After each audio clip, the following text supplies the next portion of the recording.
Hello there, Eddie Mercado here with BloodyElbow.com, and today I will be speaking with the UFC's number 7 ranked welterweight Colby Covington as he is headed to UFC Fight Night 119 in Sao Paulo, Brazil, to take on the UFC's number 3 ranked Demian Maia. So let's give Colby a call and find out what he's been up to since his last fight in Singapore. Find out his thoughts on traveling to Sao Paulo, Brazil, and maybe what he has in store for Demian Maia. Mr. Colby Covington, how are you doing, sir? I'm doing good, man. Just enjoying this beautiful Friday, getting ready for the weekend. How you doing? I'm doing well. Thank you for asking. So you are on an absolute tear as of late. Last time we saw you, you went to UFC Singapore. You took on Dong Young Kim, the stun gun, and put on a pretty dominant performance. It got you, it punched your ticket into the top 10 in the UFC welterweight division. How are things? Things are good, man. I told you when I first sat down, I made a promise. I'm going to be the welterweight champion, and I'm still sticking true to that. I'm the only guy to ever 30-25 Dong Hum Kim, and he's lost to an elite guys. He's only lost to the champion Woodley, Condit, and Maia. So, I did something to him that no guy has ever done. So, I'm ready to take this next step and get my title shot. Yeah, you're 7-1 right now in the UFC, 4-fight winning streak, number 8 in the world, right? And yeah. what did you think of your performance against the stun gun? It was super dominant. Do you feel like you were able to do everything that you wanted to accomplish in that fight? I wouldn't say I did everything I was able to accomplish, but I would say that there's some good things that I took from it. I completely outclassed him. I showed I'm on a different level than these guys right now. You can't hang with my pace, and I'm continually evolving, and my striking's coming along, and I'm going to start putting guys away, and it starts with Demian Maia in 3 weeks. I'm going to knock him out. Okay, and how was Singapore, I got to ask? What was like the most unique thing you saw while you were out there? Singapore was a blast, man. Probably the most unique thing I saw was the infinity pool they had like on top of the hotel that we stayed at. We stayed at like the Sands, which is like a famous hotel around the world. And all the fighters and stuff, we would go to like the infinity pool, and like they had that ledge that hangs off, and you can kind of see the overlook of the city and all the buildings and stuff. So that was really cool. Just Singapore is a great place. They have some cool like gardens by the bay where you can go in there, and they have these really cool gardens and stuff. So Singapore is probably the funnest experience I've ever had traveling. Okay, I saw Walt Harris. He was fighting on the same card. I think he went live from inside of the infinity pool, and the view was absolutely amazing, like absolutely amazing. Now, so you're getting your passport stamped once again. You've been to Brazil once already in your UFC career. Now you're heading to Sao Paulo. Are you stoked heading back to South America? Yeah, definitely. I'm super stoked. The women over there are beautiful, so I'm hoping I can go over there and find me a little rental wife or something, maybe a sugar mama or something. Yeah, I hear that. So you're facing Demian Maia, number 3 in the world. He's been around forever. He's fought everybody, including your best friend, Jorge Masvidal. He's Brazilian. You're fighting in Brazil.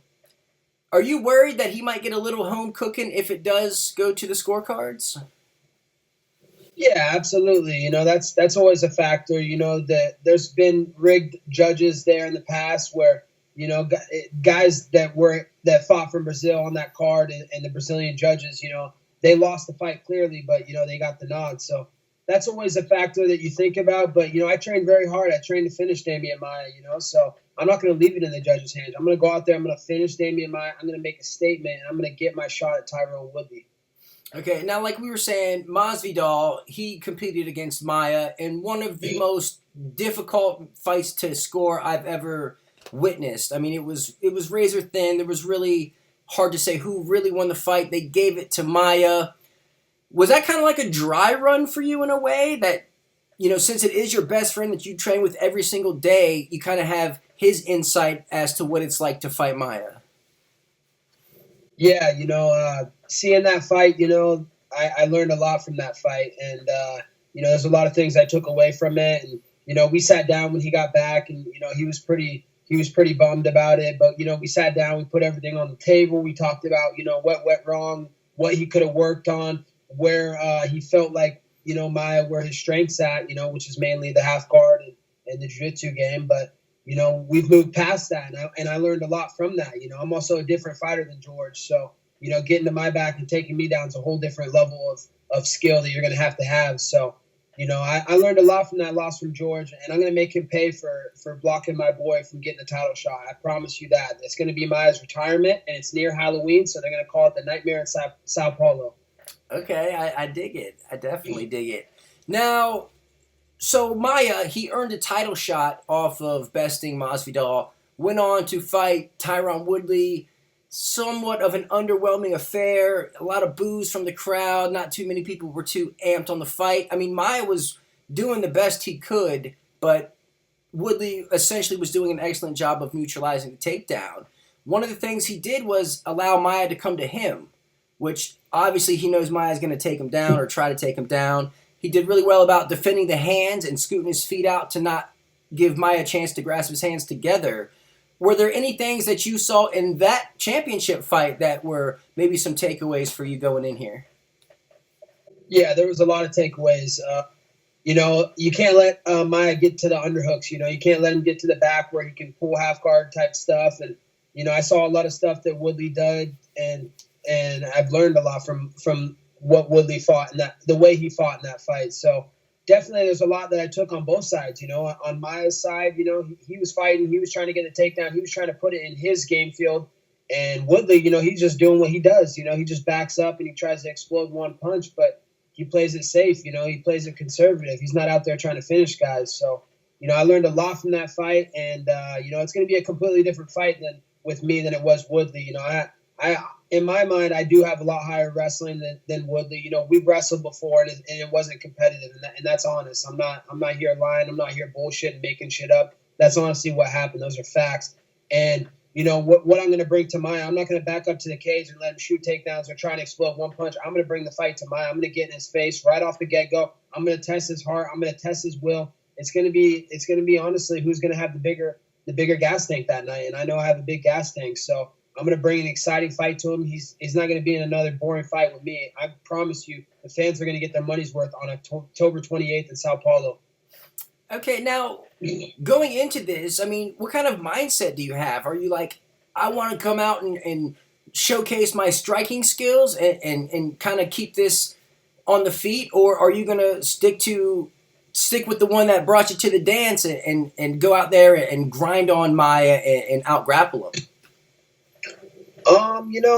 It's tough to say what you're going to do when the fight comes. You just never know where the fight's going to play out. But, I can beat Maia anywhere. He didn't sub my best friend, Jorge Masvidal. So, I don't think he's not going to have anything that I've seen before. I see the highest level grapplers at American Top Team. I'm training with Carl DeSapato Jr., and he's a middleweight. He's a former multi-world champion, ADC guy. I trained with Rodolfo Vieira. He's the ADCC champion. And those guys aren't tapping me out. So, Demian Maia, I'm not going to have any problem if it goes to the ground. But, this is a showcase fight for me. And that's what I plan on doing, putting on a performance that everybody just drops their jaw and goes, wow. I want to completely gain over all the fans, that have said shit about me in the past. And so I'm going to make it a nightmare for Demian Maia in Sao Paulo. Who do you feel like has the striking edge? You think you're the better striker or he's the better striker or it's kind of even or... I could tie one hand behind my back and still beat him in a striking contest.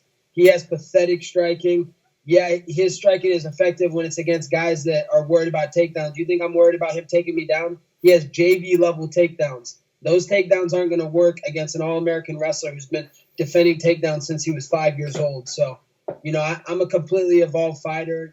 I dropped Jung Hum Kim last fight 3 times, almost finished him with a knockout. And he's a pretty vicious striker. He's knocked out a lot of good fighters and a lot of good strikers in the UFC. So, my striking's sneaky good that people are sleeping on. And that's what's going to happen this fight. I'm going to sleep Demian Maia for all the people that have slept on my striking in the past.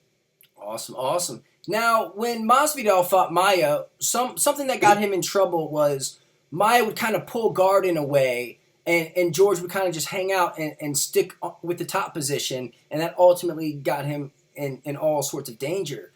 You're a completely different fighter. If you get in that position, that's kind of where you want to be. You think you'll kind of hang out there and work your top pressure that you're known for, or do you think you would be more inclined to, just show him the respect and just let him have the ground and keep it standing?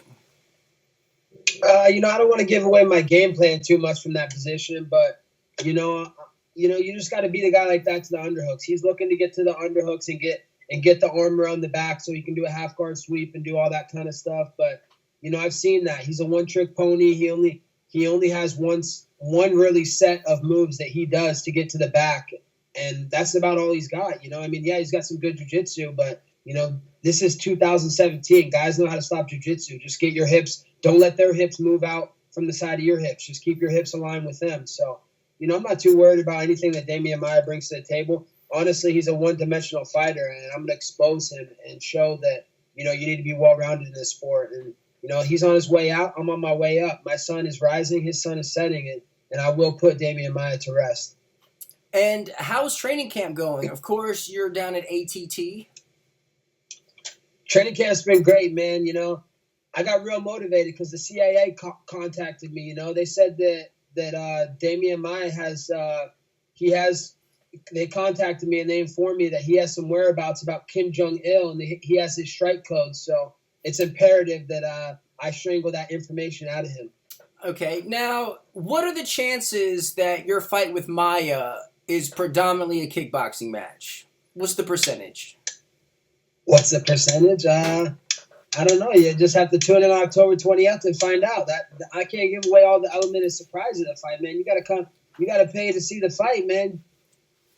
Can't give away the fight before the fight. Fair enough. And what's your official prediction? You said you're gonna knock him out. Is that gonna be on the feet, maybe?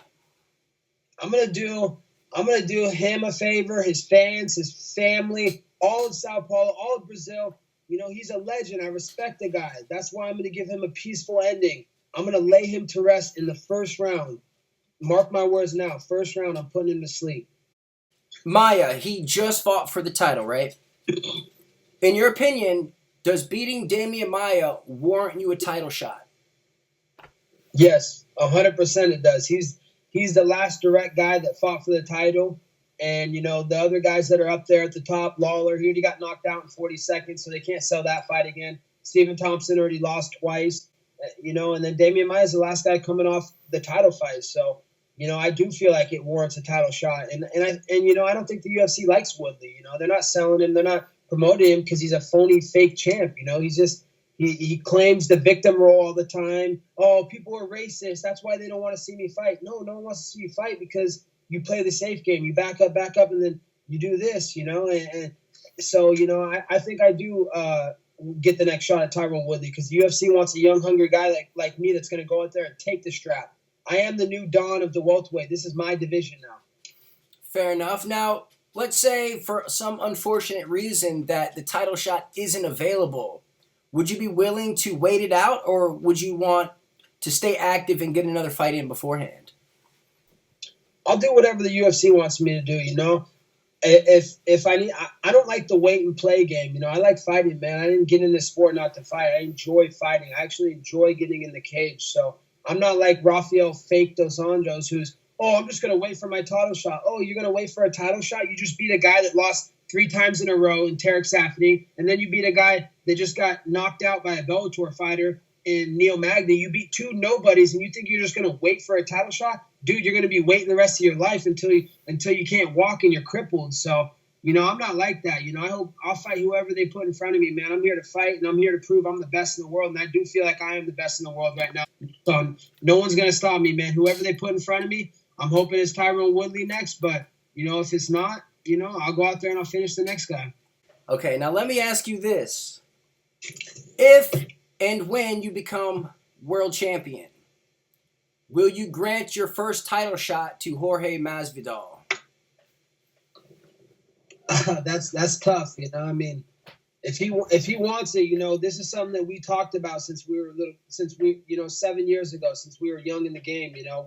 We talked about being number 1 and number 2 in the world and only fighting for a world title shot. So, that's where the real money's at is at the title, and the pay-per-view and this and that. So, if that's the most exciting fight that the fans want to see and that the UFC wants and that George wants, and or vice versa. If he has the title and I'm coming for him, so that if it has to happen, it has to happen. That's destiny. But we'll see what happens. I'm just focused on Demian Maia, and then I'm focused on Tyron Woodley, man. I just want to end those guys' careers, man.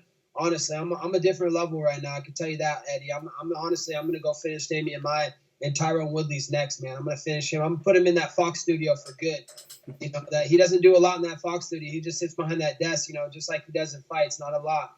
Throws about 2 punches a fight. So, I'm gonna go end his career for good. Okay, now who are some of the people that are helping you out on your journey, getting you ready for this fight? Any thank yous you want to give out there? Yeah, big thank you to My Lee Restaurant in St. Louis. They've been a huge supporter of me since day one. I honestly wouldn't be where I'm at without them. They helped me get the striking training and bring in grapplers and this and that. And also Noodle House. It's a new restaurant in St. Louis. I can't thank those restaurants enough for what they've done. Thank you, Qui Tran. And also my manager, Dan Lambert, man, he's helped me out a lot. I wouldn't, be able to train with the high-level guys at American Top Team that he brings in specially for each fighter that I get to fight. He brought in guys for judo for Dong Hum Kim. He brought in the jiu-jitsu guys for me, for Demian Maia. So I'm well prepared thanks to American Top Team.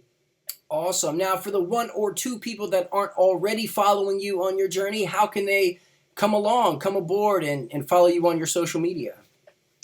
Yeah, my social media for Instagram and Twitter is at Colby Cov MMA. And then my Facebook is Colby Covington.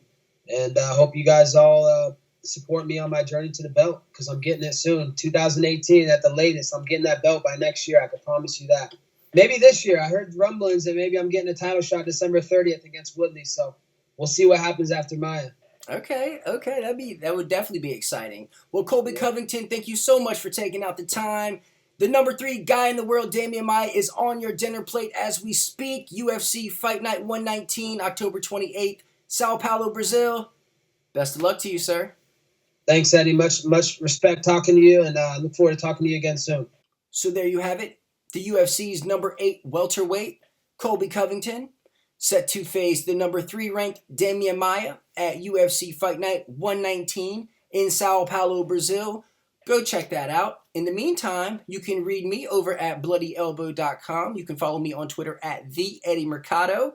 If you like this interview, you can subscribe to my channel right there. Subscribe to Bloody Elbow's YouTube channel right here. Check out these interviews over here. Now go be a good person.